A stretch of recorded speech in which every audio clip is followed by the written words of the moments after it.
So today's session is about the incident of Taif.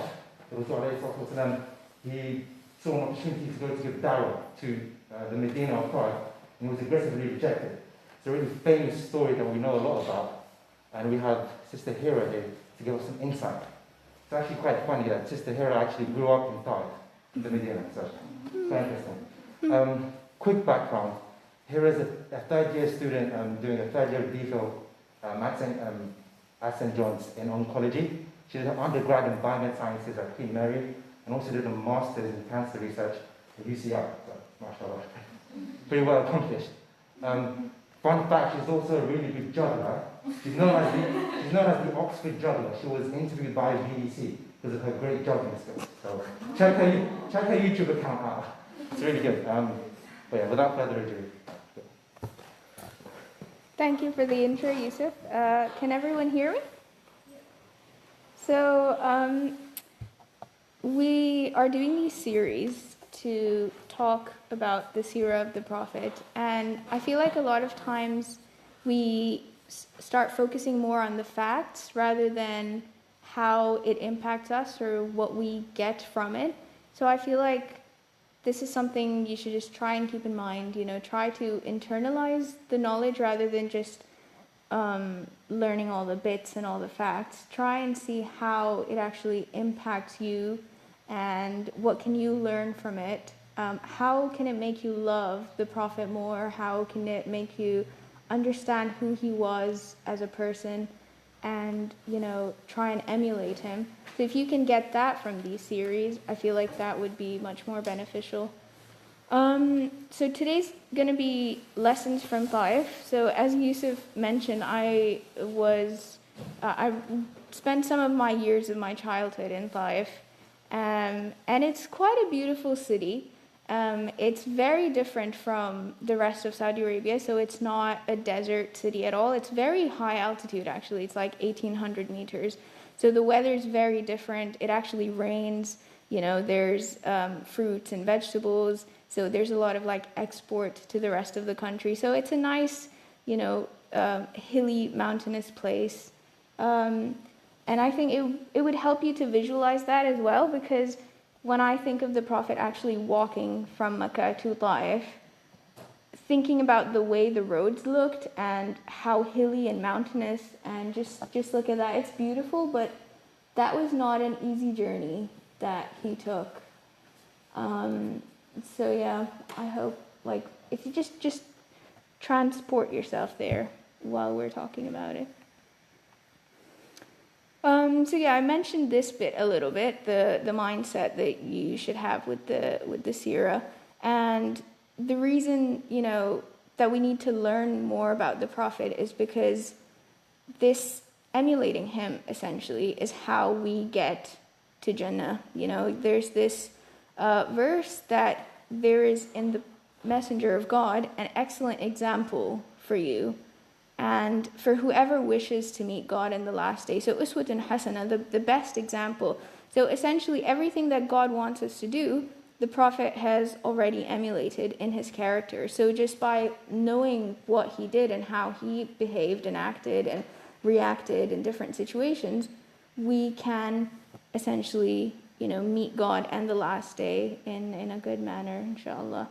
And the reason I use this little picture of the moon on the sea is because one of the other verses actually describes the Prophet as Siraja Munira, which means a shining lamp and a light. And the other times that the word Siraja and Munira are used in the Quran are for the sun and the moon. And so the scholars have said how the sun actually has its own light and the moon reflects the light. So the Prophet had these qualities where, he had this own internal light, and then he was also reflecting that light everywhere. And so it's Siraj Munira, that's what he was known as. And I think the darkness of the sea, is one of the most profound darknesses out there. And the moon just illuminates it, and if you've ever seen that, it's a very beautiful sight. And it's not the first time that the Prophet has been equated with the moon as well. There's a hadith where one of the Sahaba, the companion said, he is more radiant than the moon actually. So it's a beautiful example. So the incident of Taif, actually, it is one of my favorite bits of the seerah, and I was really surprised when, Yusuf just messaged out of the blue, and he was like, oh, you've been assigned the incident of Taif, and he didn't even know I lived in Taif or anything like that. And then, for me, it's, if I knew nothing else about the seerah, and if I just knew of this one incident and this whole event, it would actually impact me just the same, and I don't think much would change, because there is so much that you can derive from this. There's so much you can learn about who the Prophet was, that it's extremely powerful, and I hope that I can convey why that is. So a bit of background on what happened. This was the year of sorrow, as it's called in the seerah, and it was because the Prophet had lost his beloved uncle, Abu Talib, who he'd been living with his whole life, and also his wife Khadija had also passed away. So he was, extremely, sad and sorrowful. It was a very difficult period of time for him, but also because as Abu Talib then passed away, he had no protection in Mecca. So the Quraysh obviously had all, refused to accept, and they wanted nothing to do with the Prophet, and they would just not protect him. And the way things were in that time was that you needed to belong to a tribe in order to have protection. And so his life was unsafe. And so he thought maybe he should start looking at other cities to migrate to.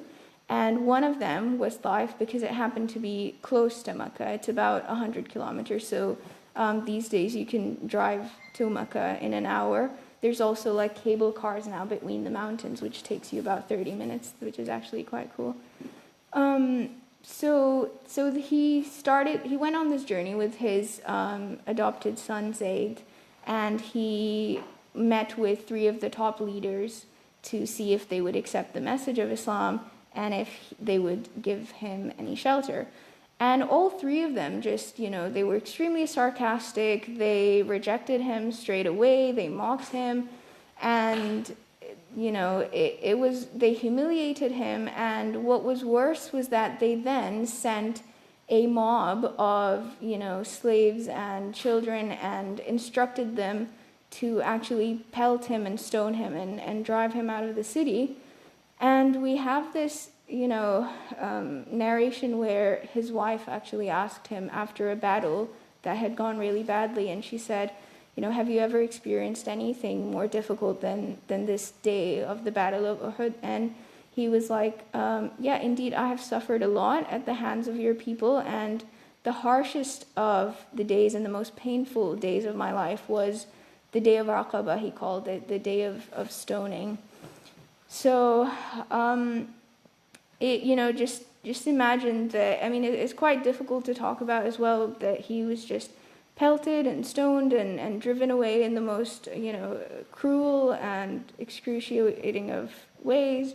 And when you hear about it, it's like he was just shocked and he was traumatized. He didn't know where he was. He was just fleeing for his life, and got to somewhere that was 8 kilometers away from Taif.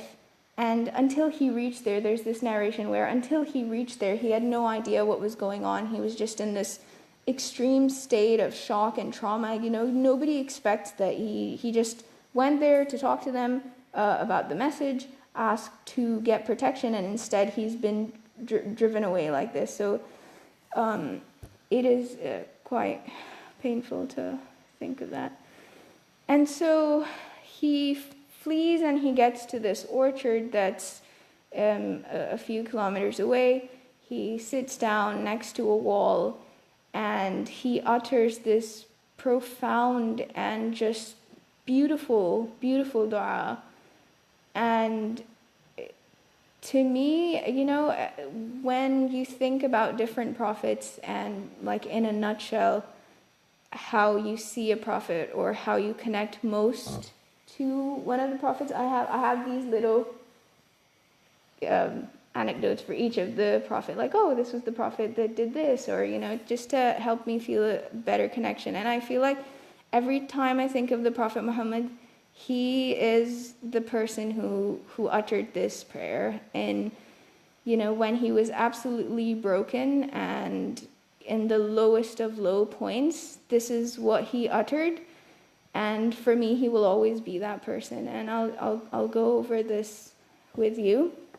So he started by saying, Allahumma ilayka ashku darfa quwwati wa qillata hilati, which is that, oh Allah, I complain solely to you of my weakness and my scarcity of resources and my humiliation before people. So, we just from here we learn how desperate he is and how weak and absolutely helpless he feels. And the way he says that I complain solely to you. And then he goes on to say, Ya Arhamar Rahimin, which is a beautiful way of calling God as well, which is Arhamar Rahimin, so the most merciful of those who have mercy. And then he says, Anta Rabbul Mustad'afin wa Anta Rabbi. So Rabb is quite a difficult word to capture in English, because it means everything from, master, owner, guardian, nourisher, sustainer, provider. It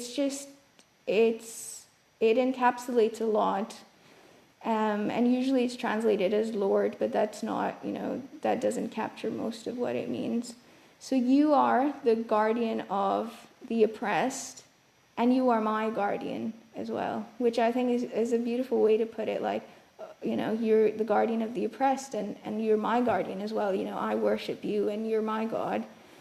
And then he says, Ila man takiluni, who have you entrusted me to? Ila ba'idin yatajahhamuni, ila aduwwin malaktahu amri. So he says, who have you entrusted me to? Who is going to take care of me now that I have no protection? Are you going to entrust me to these distant ones, as in the people in Taif that weren't related to him? Are you going to entrust me to a distant one who is hostile to me, or to an enemy who has authority over me, meaning his own other relatives back home in Mecca that were just... that had given up, on him.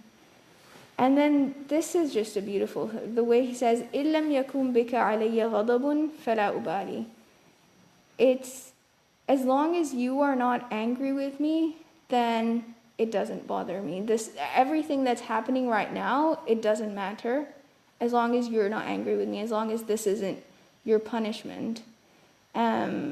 Which is beautiful to think that, here he is just humiliated and broken, and all he can think of is, wait, why is this happening? Is God actually angry at me?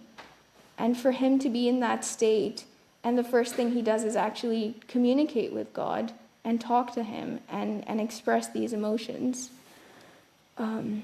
is really quite beautiful. So he says, as long as you're not angry with me, then it doesn't bother me, although your ease would be easier for me. So it's a great lesson to learn from this as well, that, there's this confusion of what it means to be content over God's decree, because, you can be content and you can say, okay, it doesn't bother me, but then it's okay to ask for something better. So he says, it's fine as long as you're not angry with me, but your ease would be easier for me, and your mercy would make this thing that I'm going through easier for me. And what a beautiful way to ask as well, it shows both contentment, but also that things can get better. I would like things to get better. This is my favorite bit of the dua. It's just absolutely beautiful. He says, A'udhu bi nuri wajhik, I seek refuge in the light of your face, alladhi ashraqat lahu dhulumat, through which all darknesses are dispelled. So dhulumat is actually plural, so it's not, this translation is not super accurate. It's not by which all darkness is dispelled, it's by which all darknesses, so multiple darknesses, every kind of darkness is dispelled through the light of your face. وَصَلُحَ عَلَيْهِ أَمْرُ الدُّنْيَا وَالْآخِرَةِ, and through which every matter of this world and the next are set aright.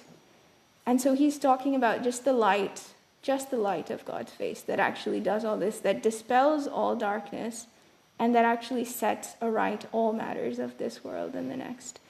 And what is he seeking refuge from? He then goes on to say, "Min an tunazzil bi ghadabak aw yahilla alayya sakhatak." I seek refuge from your wrath ever coming down on me, or your anger ever being justified on me.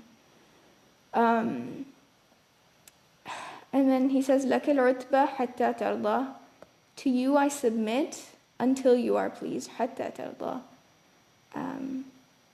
وَلَا حَوْلَ وَلَا قُوَّةَ إِلَّا بِكَ. And there is no power to change, my condition. وَلَا قُوَّةَ إِلَّا بِكَ. And no strength without your support, as in I am absolutely powerless without you. So I think this is a dua that literally every one of us should learn. Anytime that you're facing any sort of difficulty, just seek refuge in the light of his face. It's just beautiful. And the thing they say about this dua is that there isn't really a verifiable chain as such of this dua, but the way they know that he uttered this is because it is so beautiful and so profound and so well put. The way he asks, the way he expresses his emotion, the way he glorifies God, the way he connects to him is just, it's only a prophet could have done this. So yeah, for me, he'll always be that person who sat on next to the wall in that orchard and uttering this profound dua. Also, after that state, when he's, just traumatized, he's shocked, most of us can't think straight, and yet he utters, أعوذ بنور وجهك الذي أشرقت له الظلمات. So, also for me, this incident of Taif is a beautiful proof of his prophethood, because, who would go through all this torture to, spread this message? Anyone would give up at this point, not someone who, like they called him a liar, or like he invented these things. Anyone would have given up at this point. The worst thing for us as humans is being, rejected in society and isolated and ostracized, and he's going through all these things, and anyone who had an ulterior motive would have given up at this point. Nobody sticks to a lie like this. People don't even stick to the truth like this, and yet he did. And then also the fact that, so he prayed here, and also when he was then still soaked in blood, walking back to Mecca, he stopped in the middle of the desert to actually pray tahajjud, which is, he never gave up on praying the night prayer, regardless of what was going on. And even if he was traveling or anything, he would still always pray the night prayer. And it's not how we would pray. He actually prayed, 2-3 hours at a stretch. And he did that still after all of this happened. And as humans, we get so frustrated and angry when something bad happens to us, and we start getting into this mindset of, how could this happen to me? Or God, why did you let this happen? And it's kind of, even if we wouldn't call it as being angry at God, we start, acting that way without even realizing, and we feel distant from him and don't communicate with him as well whenever these things are happening. And so this is also a great lesson, that instead of questioning why something like this was happening, he still went back to God and said, you're the only one who can actually make this better. And yeah, that is what a prophet would do. And then other things that really jump out to me are, all the qualities that he displays in this one event. So his perseverance, so some scholars say that he didn't actually go back to Mecca on the day. So the way it happened was that he went to Taif, spoke to the leaders, then also spoke to some other people. He was there for a couple of days until, he realized that this just wasn't going to work out. And so then this mob made him flee and leave. But he was perseverant, he was persistent, he didn't give up. He didn't even give up when he was sitting next to the orchard and he was making that prayer. And what happened after this prayer was something really amazing, was that the people in the orchard somehow happened to be distant relatives of the prophet. And so they sent his slave over to the prophet. He, basically washed his wounds and, brought him some grapes and just sat with him. And the prophet was, even in that state, he was so nice, and he accepted the gift, and he then started talking to the slave and was like, oh, where are you from? And, this tells us that he didn't lose his humanity, even at that stage. He also didn't look down upon the slave, which was very common in those times. He didn't have any bias or anything like that. He saw him as a human. And despite what he was going through, when we're going through a lot, we just shut down emotionally. We push people away. We don't even talk to them. We're just like, leave me alone. I don't want to talk to you. But here he actually was communicating with the slave. He didn't need to ask him where are you from, but he did just to make him feel seen and heard. And so the slave then said he's from Nineveh. And the prophet said, oh, that's the city of Jonah, the prophet Jonah. And the slave was so amazed because nobody in Arabia really knew of Jonah, and the slave happened to be Christian. And so the slave asked him, oh, how do you know about Jonah? And the prophet said to him, well, he was my brother, and I am his brother. He's a prophet, and I'm also a prophet. And the slave just instantly knew, just from this one thing, that really only a prophet could have known this. And he accepted Islam. He started kissing the feet of the prophet, which was common in that time to show respect and stuff. And when the slave's owners saw him, they were a bit taken aback by what was happening, and they later asked him, why he was doing that. And he explained to them that it's because he's a prophet. And later he didn't even fight in the battle of Badr, I think it was, when he was ordered to fight the prophet, and the slave was like, oh, I'm not fighting that man. And that's literally all we know of that slave, which is quite an honor as well. Just that he's part of the Sirah, and we don't really know how he ended up in Arabia, anything else about him, just that he brought the prophet grapes and he had this interaction with him. So that was another lesson that we can learn from that. The other thing that then happened was Jibreel came to the prophet, and he said that Allah has heard what your people have done to you and how they've rejected you, and he has ordered the angels of the mountains to obey whatever you tell them to do. And so the angels of the mountains greeted him and said, tell me what you want me to do. If you want, I can actually crush these people between the two mountains of Makkah. So Taif was in that valley between the two mountains. And I cannot believe what the prophet said. If it was anyone, they would have been like, yeah, just crush them and, let them go to hell or whatever. Sorry. But he did not do that. He said, I don't do that. I hope that God will bring forth from them progeny who will worship God alone and not associate anything from him. And we read these stories again and again, but really put yourself in that position. If someone does something like that to you, emotional trauma as well as physical trauma, are you going to pray for these people? I don't think anybody of us has the strength to do that.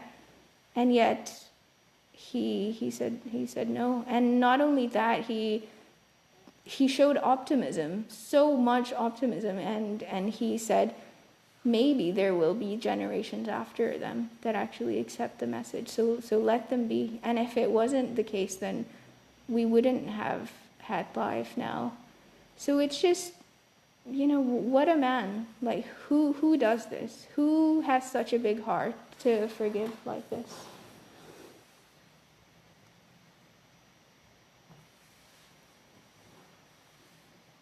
So that's mostly what happened, or the main bits from the incident of Taif. When he was going back and when he was praying tahajjud, what happened was that God sent a group of jinn, which are, they started listening to the Prophet. This is in the Quran, and how God is saying, remember when we sent you a group of jinns, and they heard your recitation and said to one another, oh, stop, let's listen to what is being recited. And then they instantly recognized that this book, is from the same source as the book of Moses. So these were Jewish jinns in a way. And so they then went back to their groups of jinns, and they accepted the message of Islam. And, this wasn't just a random event in the seerah. It's actually quite linked to the incident of Taif, because it was so symbolic. It was as if God was saying to the Prophet, even if it looks like everyone here on earth has rejected you, the people beyond this earth and beyond the world have accepted your message. And so this was quite a powerful sign from God as well. And then what happened was they camped in the middle of the desert, having no idea what to do, because he had left Mecca. And, I think I remember reading that news had then reached Mecca that he had left to seek refuge in Taif, and so they weren't going to let him back. So then he started sending a message to different groups, asking them if he could have their protection. And most of them were saying no. And Zayd asked him, what are we going to do now? And again, he displayed so much optimism, and he's sitting in the middle of the desert, has no idea where to go, can't go back to Taif, can't go to Mecca. And he says, I know that God will not abandon us. And, he says this, and later one of his distant relatives then offers him protection, and so he can then go back to Mecca. And when Abu Jahl asked that person, have you become a follower of his? Is that why you're giving him protection? He said, no, I'm not a follower, I'm just giving him protection. And then Abu Jahl said, okay, that we can accept. And so the scholar says that this was kind of the wisdom of why some people actually didn't accept the message of Islam back then. Because had he accepted Islam, the rest of Quraysh would not have accepted him as someone who could actually give protection to the Prophet. So this happened 2 years before the Hijrah. He then lived there with this person under his protection until the Hijrah. So just because this is the Seerah series, and I don't have to stick to the incident of Taif, I just thought I would mention 2 other instances that are, really impactful to me, and I would really like if some of you could also share your favorite bits. And it just shows that, it's very small instances in the seerah that can have such profound impacts on us. Like just that image of him sitting there making that dua, or just anything small can can stick with you for years. And so this bit, when he used to just spend hours and hours in prayer every night, and his wife asked him, why do you do this? Hasn't God already forgiven all of your sins? And he said, well, shouldn't I be a grateful servant? And it's just so profound that that's why he's doing it, not because he has to, but just because he feels like he needs to do something to be grateful. And this is his way of expressing gratitude to God, that he stands at night for so long that his feet get swollen, even though he didn't need to. And again, this for me as well is one of those proofs of prophethood, because I always think, nobody's watching him then. Why is he praying for so long, And then this other instance of when he passed by his mother's grave, and the companions were there with him as well, and he just started crying, and in front of everyone, and it didn't, he just showed how it's okay to cry. It's okay to cry as a man as well. It's okay to cry in front of others. You don't have to suppress your emotions like that. And just think of this powerful leader. He revolutionized Arabia. He had to deal with humongous armies. He was a military genius, and yet he was so down to earth and so gentle in his nature that he was just overcome with emotion, at his mother's grave, even though she passed away decades and decades before this event. And so I feel like just pondering over these small instances can really tell you who he was as a man, and also how we should all act as people.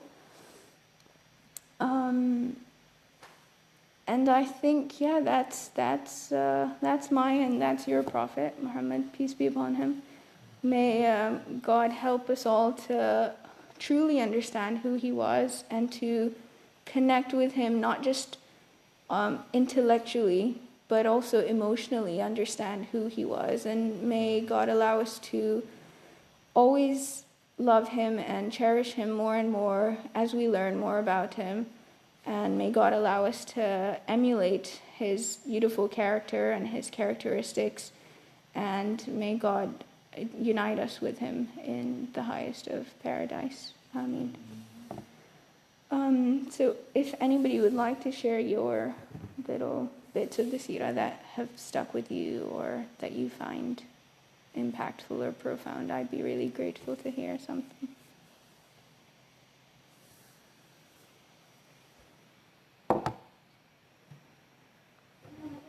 Yeah. When he asked the small child about what happened to his bird. To his bird? Yeah. Oh, I don't know that. What is that? So there was a small child, and he was sad, and he was asking the parents, why is he sad? And they said, his pet bird died or something. Yeah. And then he went to the small child and he said, what did the bird do? Oh. What happened to the bird? And it's just like he had so much on as a prophet, and he cared about that small child. That's so beautiful. Thank you. It also reminds me how I recently found this out, how, Abu Huraira, which is a companion, and Huraira means cats. It was because he always had cats with him wherever he went. He loved to take care of cats. So it was actually the Prophet who gave him that nickname of Abu Huraira, which I just find so sweet. Is there anything else from anyone? Yeah. So I guess I don't want to fail there. There's lots of different things to take from the seerah, which we can benefit from all times of our life and all phases, because I guess Prophet ﷺ is the last prophet, so that means that for generations afterwards, every single generation, there was an example for them. So if we go through the life of Prophet ﷺ, we can find out how to deal with every single situation. So when he was being oppressed, when he was being tortured, when he was in authority. So all things, sometimes people say that times have changed.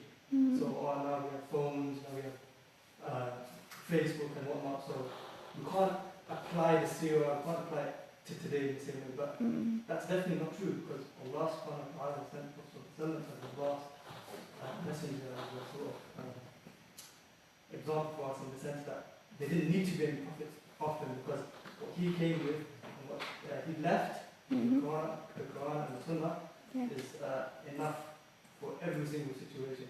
I was going to be on a tangent, it wasn't actually situation.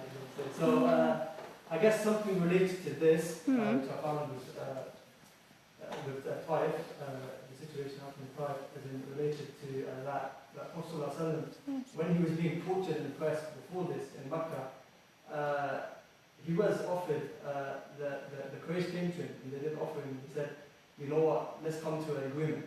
Yeah, why you let this happen? We're torturing you, your Sahaba, the Sahaba is not giving in, the followers are not giving in. In fact, they're making us look like fools because they're not giving in. So they said, let's come to an agreement, like let's just have peace. So we'll even make you like a leader amongst us, we'll give you, well, what do you want? We'll give you, if you're looking for a woman, we'll give you a woman. What do you want?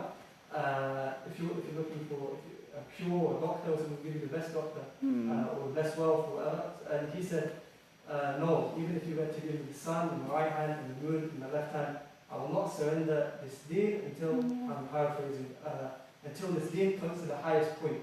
And it's really linked to Taif because this was, he approached maybe 40 tribes, and it was perseverance. It wasn't just about seeking protection for himself. It was about the message, the responsibility that Allah subhanahu wa ta'ala had given him to propagate this deen, to get the deen to the highest level possible. If we look around the room around us, we're Muslims from all around the world.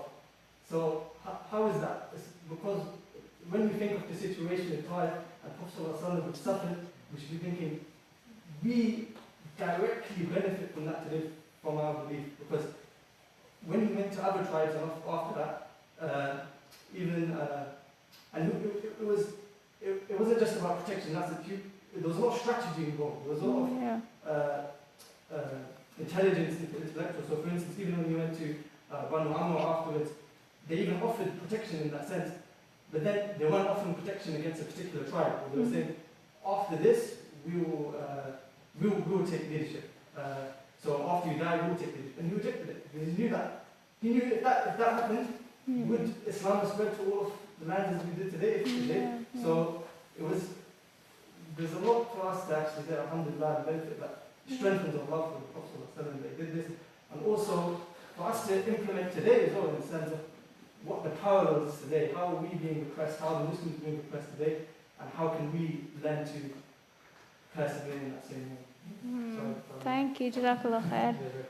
Yeah, no, I always think that it's how can someone be so good at everything? Like if you think how he was as a leader, as you said, there was so much genius involved in the planning and everything.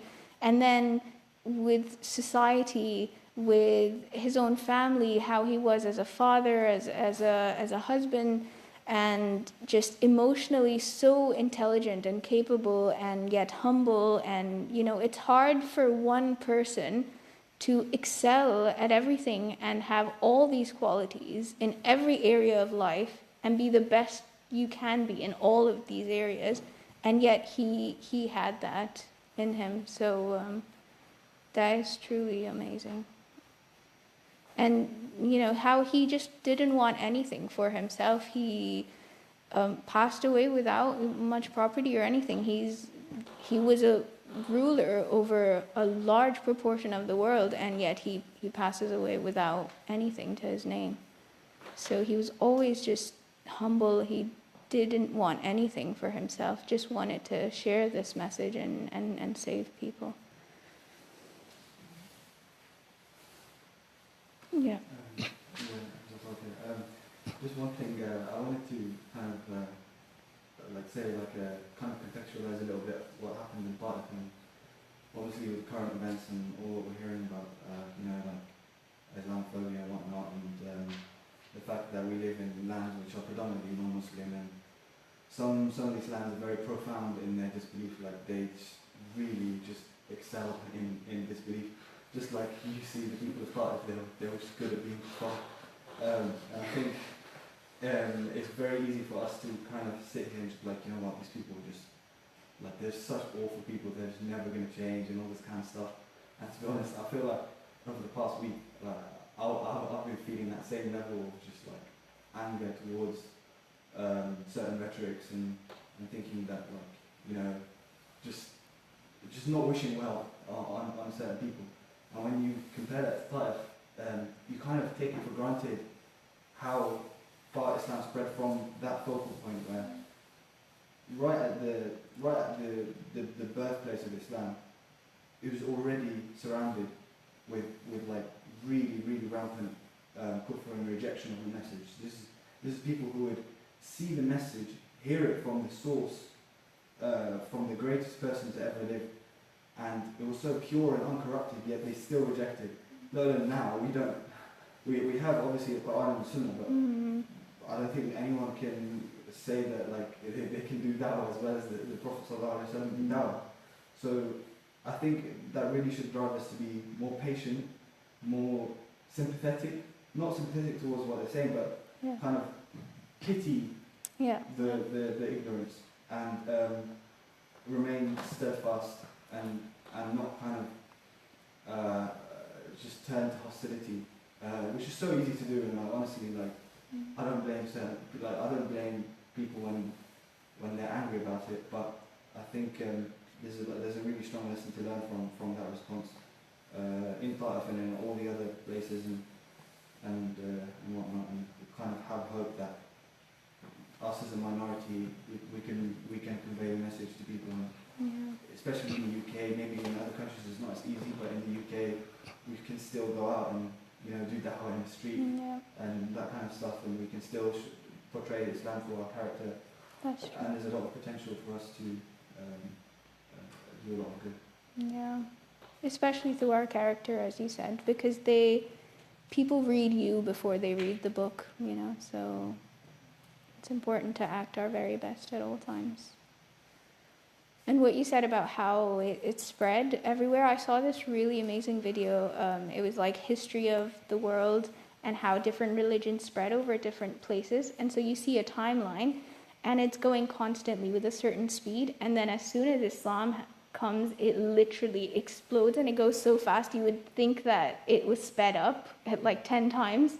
And that's how it goes, it just erupts, and it's amazing. Anything else you want to add? I actually wanted to share one of the things that I find quite interesting. Yeah. It's not really one instance, it's a couple, but the details are a bit hazy, so don't quote me on it. But so the Rasul he was known for like reciting the Quran and praying Qiyamul Layl and Tahajjud. So he'd recite the Quran sort of late at night in his residence. And I know that Abu Sufyan was one of the people who'd sort of come around and wait outside him, listen to him recite. And Abu Sufyan, he narrates this. After he accepted Islam, he accepted Islam quite late. So he narrates that, obviously at that time he treated the Prophet ﷺ quite badly and was quite against the message and everything. But he narrates him, and I think it's Abu Jahl, I'm not sure, that they both sort of bumped into each other going to the Prophet's house to hear the beauty of him reciting the Quran. And it's quite funny because they did it so many times that they agreed to each other. They're like, listen, we can't do this anymore. It just undermines our cause. And then they would still bump into each other like multiple times. And Abu Sufyan narrates this, after he accepted Islam, finally. I think it's Abu Jahl, I'm not 100% sure, but I think that's just amazing, to be honest. But yeah. That's amazing. I wanted to touch on as well, the point you raised about how when Rasulullah sallallahu alayhi wa sallam was coming back from Taif, the jinn heard him recite the Quran, and they carried the message of Islam back to their people. And I thought that, subhanAllah, is amazing because Rasulullah sallallahu alayhi wa sallam wasn't aware of it until Allah subhanahu wa ta'ala told him that this was from al-ghayb. This is like no one can, it's from the unseen, no one can see it, no one can hear it, no one can know of it, except that Allah gave him that knowledge and told him about it. And I just think that that is quite a profound point, that something that we can apply to our own lives. And that a lot of the time we put a lot of effort into something and we don't see any fruits. And it's so easy to become disillusioned and disheartened, to even become angry with ourselves and think, putting all this work, nothing's come out of it. And it's easy to fall into being discouraged and quitting and having these negative it's like really self-destructive thing of just being angry with yourself and furious with yourself and thinking that you're not good enough. And Allah subhanahu wa ta'ala is showing us that not all the benefit of what we do can be seen. Not all of the benefit in our da'wah can be seen, in our charity work can be seen. You know, you could put on, it's you know, the fact that Rasulullah sallallahu alayhi wa sallam went through all of this effort to preach to the people of Taif. And, you know, what was visible was, you know, from an outside perspective, someone would look at that and say, well, it was a total failure. He went to achieve X, Y, Z, but he didn't achieve any of it. But actually, he achieved something much greater. Allah subhanahu wa ta'ala told him about it, that he went out to achieve one thing, and he didn't achieve it, but something better was given to him in return. And then as well, we know that, you know, from the rest of Rasulullah sallallahu alayhi wa sallam's life, that Allah subhanahu wa ta'ala didn't give his Rasul Taif, but he gave him Medina after that. Yeah. So it's almost, in a sense, there's kind of, the two hopes came out of this failure. So he put in this work, there was this failure, but in return Allah subhanahu wa ta'ala allowed that the message to be carried to the jinn.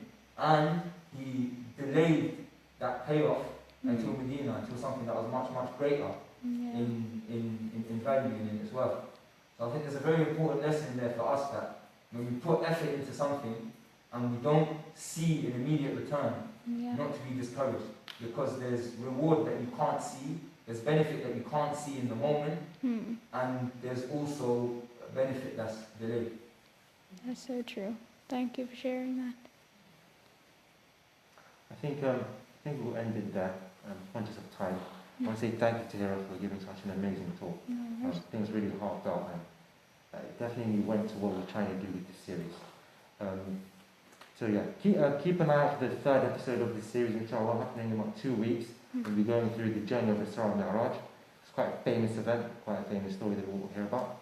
So that'll be happening. Also, this coming Wednesday for the second installment of the theology series. So keep an eye out for that as well. I highly advise you to come to it. It's really interesting. We're going to be looking at what knowledge means in Islam and the history of knowledge, how to go about it, how we know if something is true or not, so on and so forth. Thank you for coming, and have a good night. Jazakallah.